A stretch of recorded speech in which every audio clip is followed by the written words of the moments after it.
Okay, so, oh my goodness, how frustrating is that? So let's see if I can see comments now. I see Rosa, I see Nikki. Oh no, let's see, invite Nikki, invite Rosa, invite Isabel, invite Kea. All right, so I'm back. There's Sue, hi Sue. So I really apologize. Bring them on camera. Well, great. Bring them on camera. Wow, that's interesting. I see Sue, I see Bridget. Let's try comments again. Yay, I'm back. Hi Sue, great. Thank you guys for your patience because, wow, that was so weird. I don't know why it wouldn't let the comments come. I saw there were like 16 comments, so thank you guys for trying. Here we are, we're gonna go again. Hello, Bridget. Hi, Diamond. So, whoever had comments, questions, whatever from the previous 20 minutes, I am gonna keep that posted in the group and I'll add a little description to it because that topic of discussion was actually really fun and really interesting and great information that I think people will get a lot out of. So, maybe that was divinely perfect, right? All right, so let's see.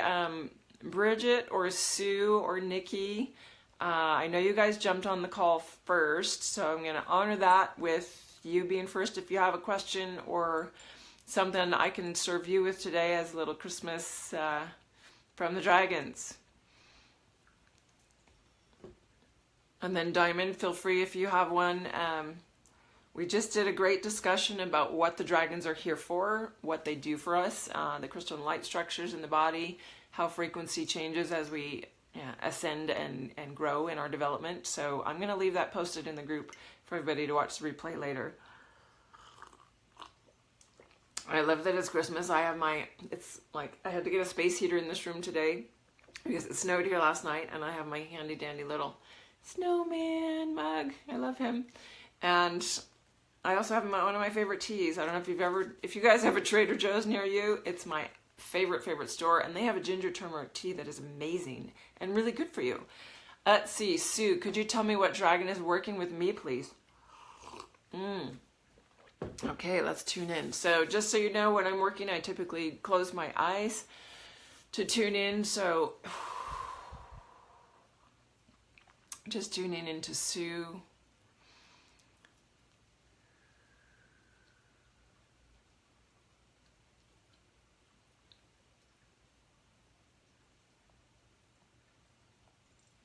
What I'm seeing for you, Sue, is there's an interesting, you actually have a pink dragon with you that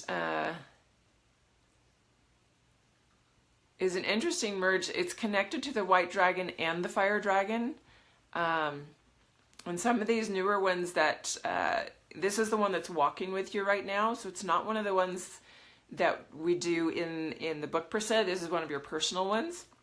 And I see this, she's pink. She's got shimmery wings, and almost like you would imagine like fairy or fairy dust that's sort of translucent yet shimmers in a rainbow sparkle up the wings. Very feminine, very soft, and I feel like what she's bringing for you is that really deep connection to your feminine aspect that it's feeling like sometimes, and this is very similar for me, so just make sure it's, a lot of times when we do readings there's matching pictures, but making sure that it's your energy and not mine.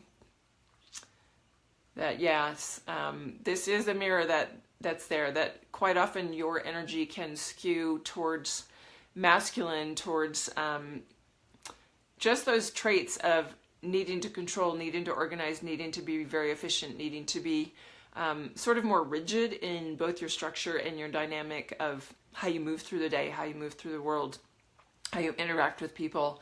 What I'm seeing is a tendency to really step into this place of, feels like it's a show of stability for you in holding in your masculine. And it's because your feminine has sort of been put down, almost like you'd been around a band of brothers or a band of guy friends for a lot of time, that made you feel like you had to really be at the forefront of like being tough, being that masculine. And even though you might dress very feminine, you might have very feminine, hairstyle or the way you present yourself physically, there's an energetic that you've been working that this dragon is here to bring you into the softness, into this really beautiful feminine aspect, to allow you to heal some of the wounding of that feminine, because she's hiding out of fear. She's hiding out of having been traumatized. And so knowing that you can be as strong in your feminine and be as protected in your feminine, because it feels like there's some trauma around having not felt protected or safe or secure, that she's there to show you that piece, to help you move into that. So when you are with her, when you call her in, and you can try and visualize this beautiful pink, she's got white shimmery sides down her neck and on the sides of her belly. And actually straight down the center of her belly is really like a beautiful rainbow-ish, like the same thing that I described on her wings. And if you just sit and can visualize her and just have her breathe into you what she's trying to show you, and try and connect to that feminine piece. Because I know that's a big thing that I've worked on for years. To really hone in. And what's interesting, like in my own personal journey, I have found that there are pieces of myself in different parts of the world that respond differently to the energetics around me. So in the United States, in particular, like in the areas in California and Nevada where I spend a lot of time, where my family is, because of my own dynamic, I've had to really stand firm in my masculine, to feel like I had some control, to feel like I was empowered in having a voice in my family. And so I've tended to project myself in a very masculine tone in a way. Whereas when I speak French, when I'm in France speaking French, or even speaking French here, there's a capacity for me to move into my softness, and people perceive me in a very different way. And I thought that was very interesting to realize. It's changed in the last year or so. I find that feminine piece is coming through more, but it has been a tendency that I needed to break. So anyway, that's your Dragon Sue that is with you right now. I hope that that helps you call her in. And okay, so Diamond, what is my dragon? What is my dragon doing for me? Let's go in and see. I love this. That beautiful one. And I'm feeling like, let me just grab a sound stream for Sue so that she has the name that'll help her call that dragon in. And what's coming, Sue, is Miruan, or something close to that. Just in tuning in really quickly, that having the sound syllable will help her come to you. And a lot of times with the dragons, they're, because of the realms they come from, their imprint signature. Okay, Nikki, I'll do you after Diamond. Because of their signature, they're not necessarily able to bring a string of sounds through that we can translate. So what I usually ask them to do is give me a string of sounds, even if it's not a formal name that we would recognize, that we can at least recognize and reproduce the string of sounds to use to call them in and make it familiar. So quite often, like Hal or Fred, or last week I had someone in session, their dragon said, just call me Lucy, because it was the easiest. So that makes so much sense. Wonderful, Sue. I'm so glad. So take the name Miruan, however you would spell that, just spell it phonetically so that you have it. Keep it on a yellow sticky or a piece of paper so that when you're wanting to call her in, she's able to come forth for you. So let's see, let's tune into Diamond Herman.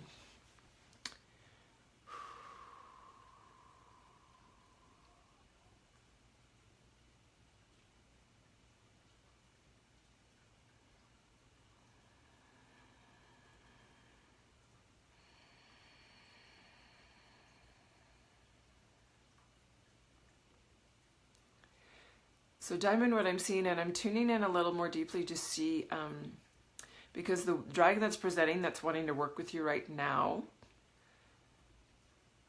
is very dark green and black. She's got gold stripes down the sides. You know where typically dragons have a delineation of their coloring along the front, and then with their body it sort of separates. And right here along where that separation would be, there's these gold striping, really beautiful. And there's gold striping along the edge of the wings as well. The wings on the underside are like black, almost like when you see a raven feathers, how they're like that black, green, really deep, shimmering, blackish green together. So almost like you would envision the bottom of a raven's feather. And then the back of the wings is really just a deep, deep green with these golden shimmer, or like as if the scales or the feathers of the wings would be sort of edged in gold, sort of giving this waterfall of gold effect down the wings.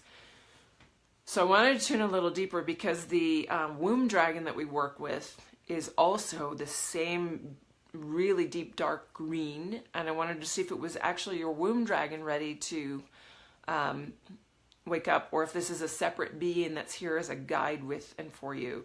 And it looks like they're connected, and this is an issue of, that you're working through right now about empowerment, about stepping into the truth of who you be, about stepping into and owning the gifts that you have and your power as a what I'm seeing is sorceress. That's the word that's coming. It doesn't mean you have to be out in the world being a sorceress, but there's been you have these gifts, you have this capacity for magic, and there's a piece of you that's not ready to own that and claim it in the world. And so this dragon is here with you, and she's actually with you. She's definitely a long-term friend. She's a part of your family. She is connected to, she's able to connect deeply to your womb dragon. So there is that connection. And so she's here to help you activate that womb dragon directly. And so working with her, you're going to feel a lot of energy and movement in the womb space, in your uterus. So when you call her in, let's see if we can't get a sound string, a name for you to work with her.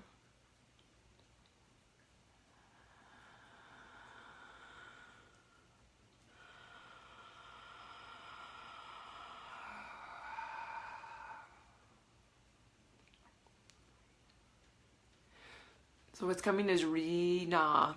So like Rena, but stretched out on the re. Rena. She's coming. It's almost as eloquent, like or like a regal way to pronounce it. And I feel like there's enchantress energy, there's sorceress energy, there's shapeshifter energy, and that's part of your magic. And what I'm getting is she's really an ancient aspect of yourself. So this is part of you coming forward to help you remember yourself in human form. Now, so beautiful. So that to me would describe you as a dragon heart, as someone who's actually embodying in form, who has been dragon, who has such a deep connection to them and a passion for them. And so she's here to help you in that empowerment and in embodying and really bringing through all of your gifts, because most of us who have had pasts with magic, with sorcery, with enchantress, shape-shifting in particular, flipped people out over the centuries, right? So there was a lot of persecution. There's a lot of fear embedded, even though you don't feel fear about necessarily speaking it. There's a timidity and a willingness on your part to continually be hidden, to continually just like stay in your cloak. I'm good here. Nobody needs to see who I am and what I'm doing.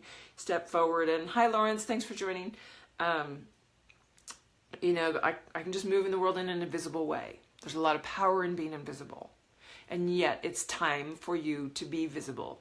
This is another piece. There's another mirror here, because I've gone through this in the last few months on my own of really owning, really stepping into my full empowerment with all the knowledge that I have, with the incredible connection I have with the dragons, and my piece, because I had a contract to bring this information through for humanity, to say this is what is going on for people. This is how we can really move forward. And this is just happens to be the piece I bring. And there's going to be others that I work with that create, co-create something. Anyway, totally different tangent. So going back with Rina. When you sit with her, you can sit within the cloak, sit within the veil to start, and she's going to show you how to take it off. She's going to help you move through a bunch of energy and release a lot of fear around being seen, fear of persecution. She's been coming to my dreams for the past few weeks now, and you're completely right. I've been born with gifts and have had the... Yeah, I can't see the rest of the comment. I will address it later. It only gives so many lines. But beautiful. I'm glad that you're feeling her. She is coming... The dragons love to work in our dream space. That's the deepest REM place where we're actually out and able to go and travel with them in the dragon realms without our physical body holding us back. So we can actually call that experience in before we go to bed, right? So as you go to sleep, you can start chanting and calling to her. Anybody that's here, even if you don't know your dragon yet, you can actually go to sleep with the intent of allow me in my sleep state to go in to my work, to what I need to be doing to awaken, to come into my full self, to acknowledge and know my dragon connection.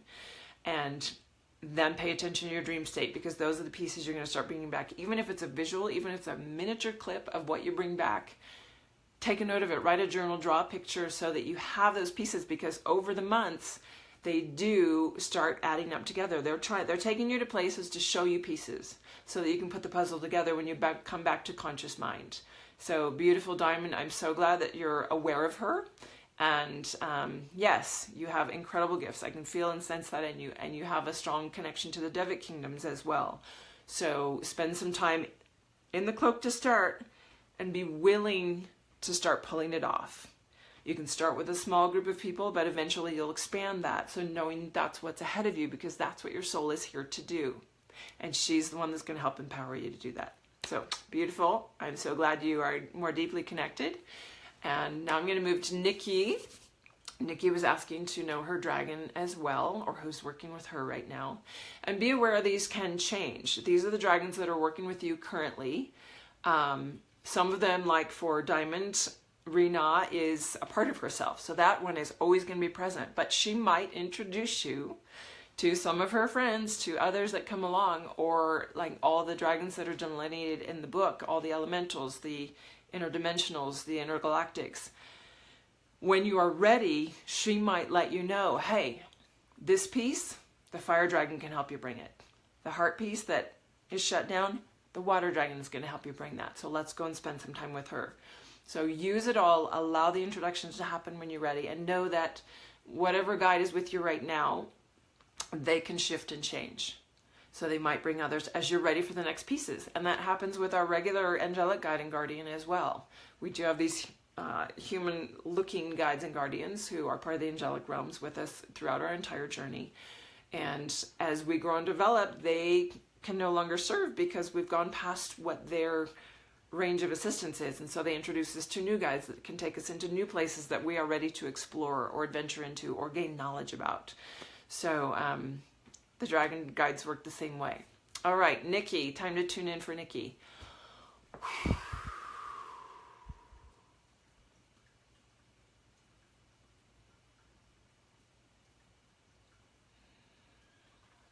I'm taking a minute to just get a clearer visual, because the first thing I'm getting, Nikki, is that you have a very jolly, happy dragon. Like, he's bringing lightness, lightheartedness right now to you. You've had a pretty tough year, and there's a lot of density you're trying to work through, a lot of confusion. You've been taking on a lot of knowledge, and it feels like in some ways there's been so much piling on that you're forgetting to lighten it up, take a load off, take a day off, take time for you. Ooh, excuse me. Oh, good release, Nikki. I will explain that to everybody who's watching. In energy work, especially when I'm in session, when people are releasing on an unconscious level and I'm a conduit for that to move through, belching occurs. I know a lot of healers that go through this, especially massage therapists, as they're working on the body. Energy comes up and out and through, and a way to release it is belching. So pardon me, just an actual part of life. All right, so I'm just going to read the question. Oh, I need to go back here. What do you know about spectral dragons? Looks like a spirit. I've seen that one a lot when I get visions. What dragons are around me if you have the chance? Okay, so Kayla, I'll do you after Nikki. And then Diamond, I'll need you to clarify what you mean by spectral. Okay, so Nikki, this guy, this is a dragon that's with you just right now to take you into some lessons of lightening up, taking in the joy, taking time for you.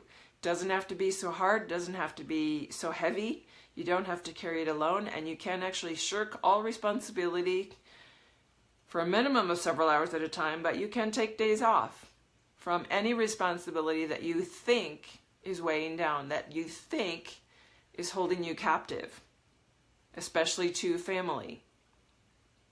You can line up other people to care for individuals in your family. Well, I'm seeing your mom here. I'm seeing a lot of responsibility around your mom.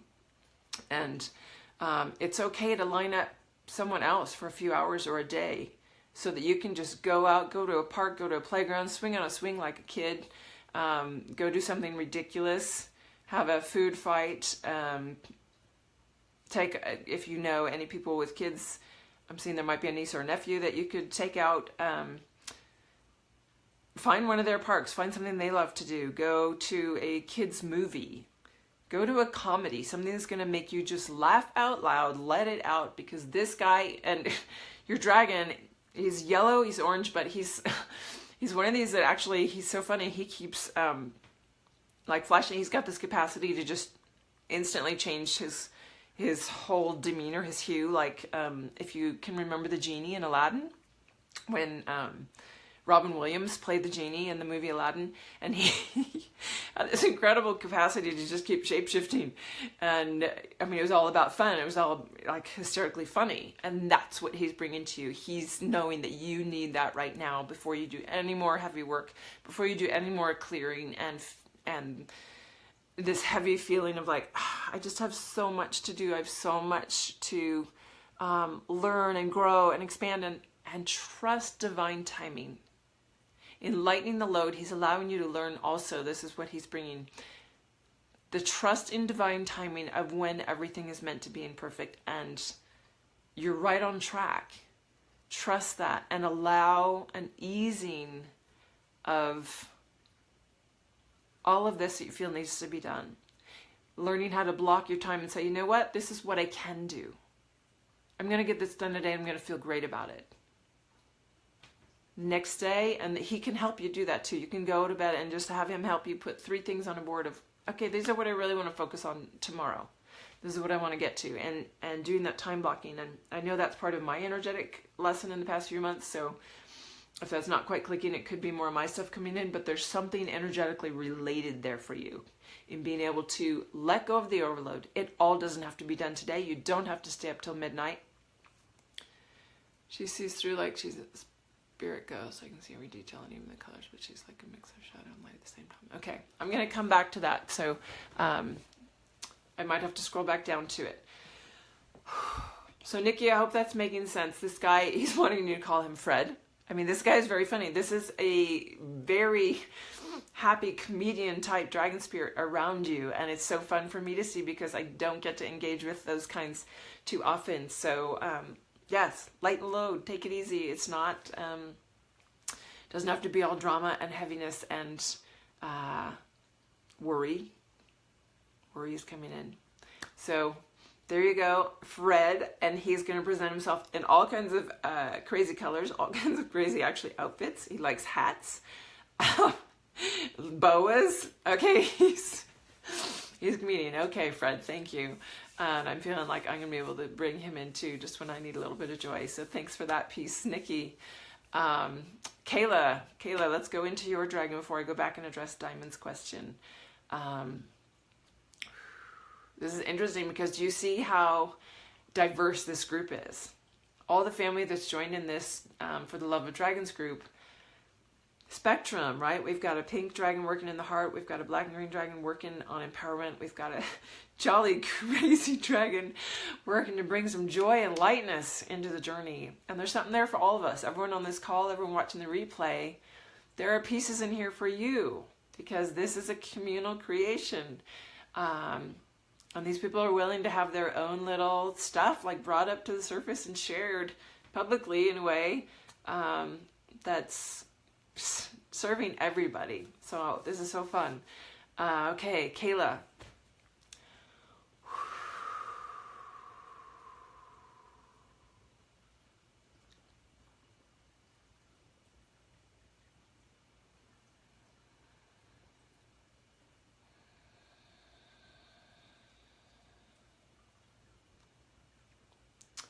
I'm seeing water dragons around you. I'm seeing one in particular that is a serpentine, all the way to like a really beautiful royal blue that's shimmering down the back.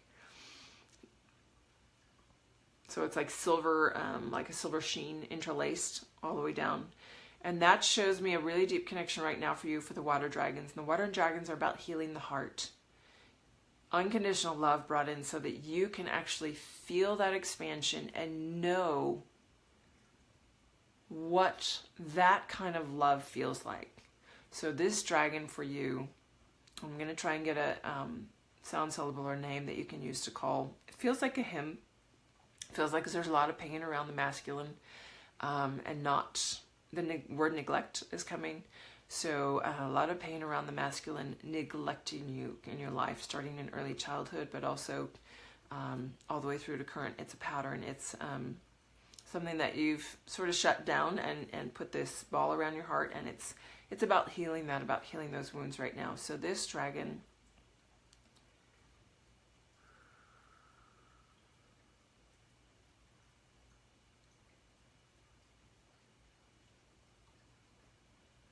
Shim. So he's saying keep it simple, Shim, as in the first part of shimmer.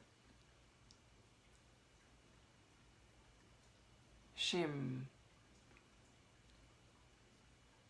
And Shim is here. Shim wants to sit with you and wrap around your heart and help heal and dissolve this this layer of protection that you've built. It's this calcified ring energetically around the heart. That's a wall that makes you feel safe, that makes you feel like love from your friends, love from certain individuals that you trust, but nothing else is going to get in and nothing else can get out. So even though you want to express some of the deep love that you have for certain beings, the message doesn't always get conveyed all the way through to the depth that it could and the depth that people need to feel from you, because it's getting stuck in this calcified wall trying to go out. And so